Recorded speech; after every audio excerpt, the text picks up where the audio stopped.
땅에 우리를 위해 오신 우리 주 예수 그리스도의 이름을 찬양합니다. 안녕하세요. 제주경 목사입니다. 오늘 새벽 시편 묵상에 찾아와 주신 여러분 진심으로 환영합니다. 여러분들의 모든 삶 가운데 하나님의 크신 은총과 평강이 늘 가득 넘쳐날 수 있게 되기를 바랍니다. 오늘부터 성탄절까지 성탄절 특별 새벽 시편 묵상을 나누려고 합니다. 정확하게 말하자면 새벽 시편 묵상은 아니고요. 시편이 아니라 복음서에 있는 말씀을 위주로 해서 이 땅에 오신 예수님을 우리가 다시 한번 생각해 보는 시간을 가지도록 하겠습니다. 오늘 우리에게 주신 하나님의 말씀은 요한복음 1장 9절에서 14절까지의 말씀입니다. 말씀을 함께 보겠습니다. 참 빛이 있었다. 그 빛이 세상에 와서 모든 사람을 비추고 있다. 그는 세상에 계셨다.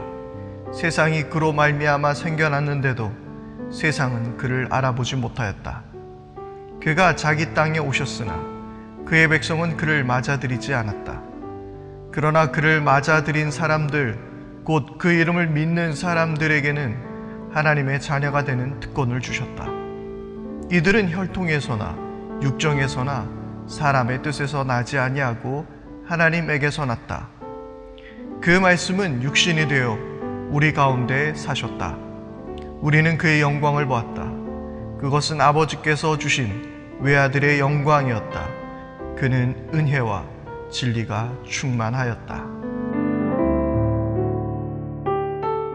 요한복음 1장의 말씀은 태초에 말씀이 계셨다라고 시작하고 있습니다. 태초. 그러니까 우리 모두가 알 수 없는 세상의 시작. 그것은 우주의 시작이라고 말할 수 없습니다. 그냥 시작이라고 이야기하면 될 것 같은데요. 글쎄 그것을 우리가 어떻게 인간의 언어로 표현할 수 있을지는 잘 모르겠습니다만은 하나님은 처음부터 계셨던 분이십니다. 그리고 그곳에 말씀이 계셨다라고 이야기하고 있는데요. 이 말씀이라는 것은 헬라어 로고스에 해당되는 단어입니다. 이 로고스라는 말은 말씀이라고 번역하기에는 조금 부족함이 있는 단어인데요. 이 로고스는 굉장히 철학적인 단어이기 때문입니다. 당시 그리스 사람들에게 있어서 이 로고스라는 것은 우주의 이치, 어떤 우주의 근원, 어떤 이성, 이런 것들을 이야기하는 단어가 바로 로고스였습니다. 요한은 바로 그들이 알고 있는 그 어떤 우주적 근원, 우주를 이루고 있는 어떤 질서, 그것이 바로 하나님이라고 이야기하고 있는 것이죠.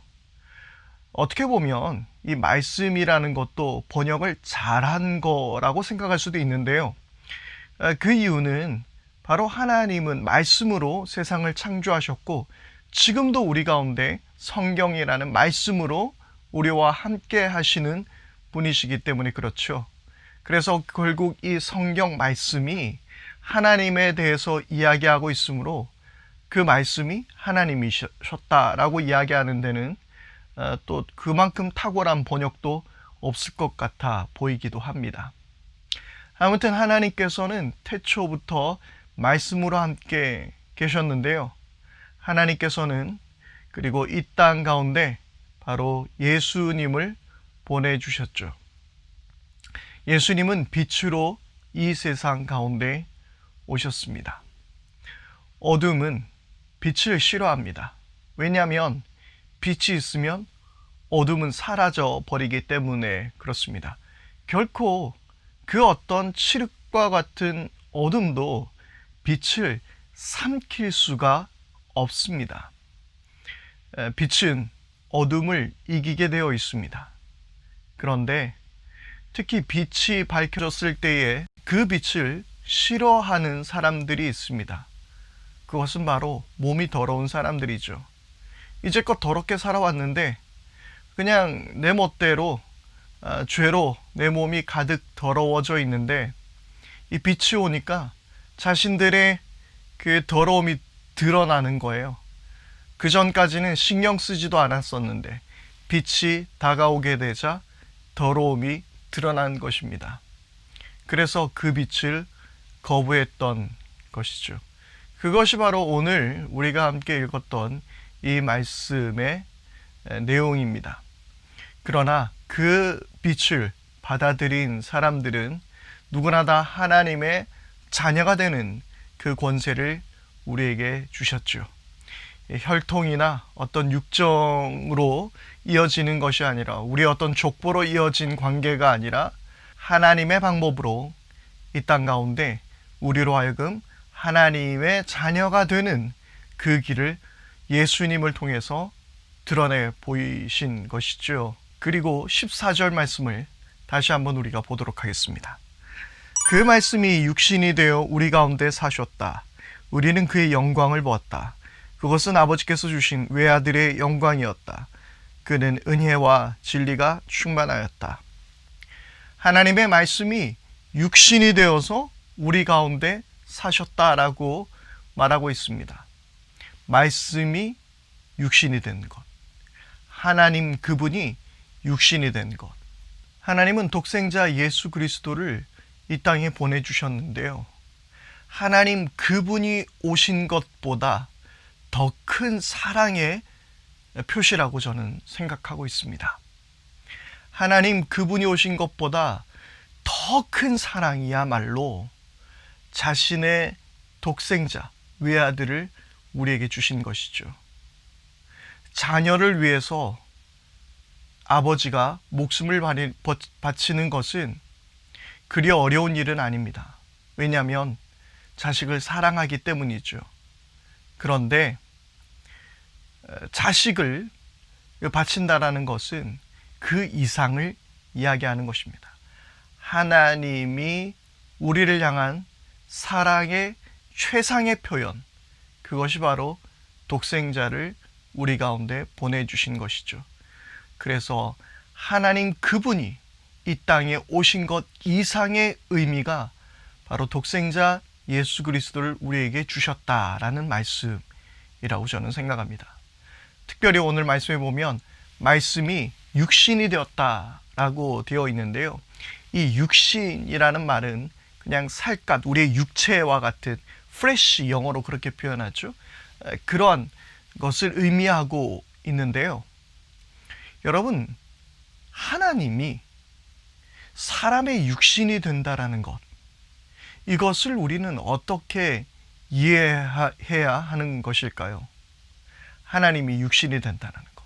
어린아이로 태어난다라는 것은 엄마가 젖을 주지 않으면 때로는 울기도 하고 대소변도 제대로 가리지 못하는 하나님이 그러한 모습이 된다라는 것.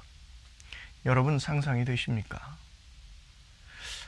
그 높고 높으신 하나님이 사람이 되었다라는 것은 너무나도 평범하고 평범한 우리와 같은 일상으로 찾아오셨다라는 이야기입니다. 높고 높은 보좌를 떠나 낮고 천한 우리의 모습으로 이 땅 가운데 주님은 오신 것이죠. 이것 역시 하나님이 우리를 얼마나 사랑하시는지 그 사랑의 마음이 잘 담겨져 있는 것입니다. 그 육신이 되신 예수님에게는 하나님의 은혜와 진리가 충만했습니다. 하나님의 우리를 향한 그 사랑, 그것을 우리는 은혜라고 이야기할 수 있습니다.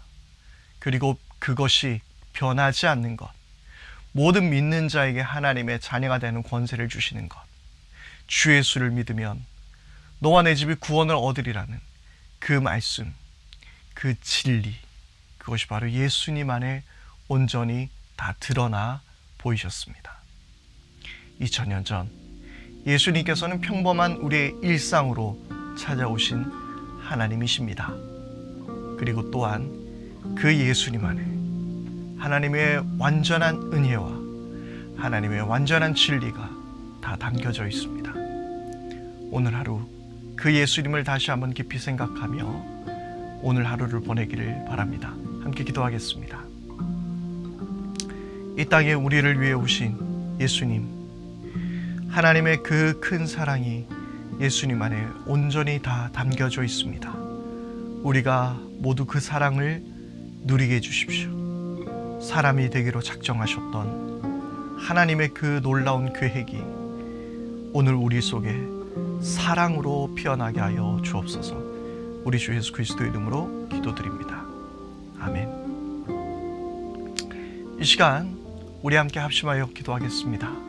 먼저 첫 번째로 기도할 때에 나를 위해 오신 육신의 몸으로 이 땅에 오신 그 예수님의 그 놀라운 사랑을 깊이 생각할 수 있는 이번 주간이 되게 하여 주십시오. 그런 성탄절이 되게 하여 주옵소서. 우리 그렇게 함께 기도하기를 바랍니다. 그리고 이 땅 가운데 나를 사랑하셔서 오신 그 예수님을 이웃에게 또 동료들에게 전할 수 있는 그러한 이번 기간이 될 수 있게 해주십시오. 우리 그렇게 또 기도하기를 바랍니다. 그리고 지금 코로나19로 인해서 성탄절 모든 모임들이 다 취소가 되었습니다. 예배도 대면 예배가 모두가 취소가 되었습니다. 그러나 우리가 이 땅에 오신 예수님, 우리의 일상으로 찾아와 주신 예수님을 기억하며 우리의 자리마다 함께 하시는 그 예수님을 기억하며 이번 성탄절을 은혜 가운데 보내게 달라고, 그리고 무엇보다 안전하게 코로나로부터 안전한 우리들의 삶이 되게 해달라고 이 시간 함께 기도하기를 바랍니다. 오늘도 주님의 은혜 안에서 승리하는 복된 날 될 수 있기를 바랍니다. 새벽 시편 묵상에 함께 하신 여러분께 다시 한번 감사의 말씀을 드립니다.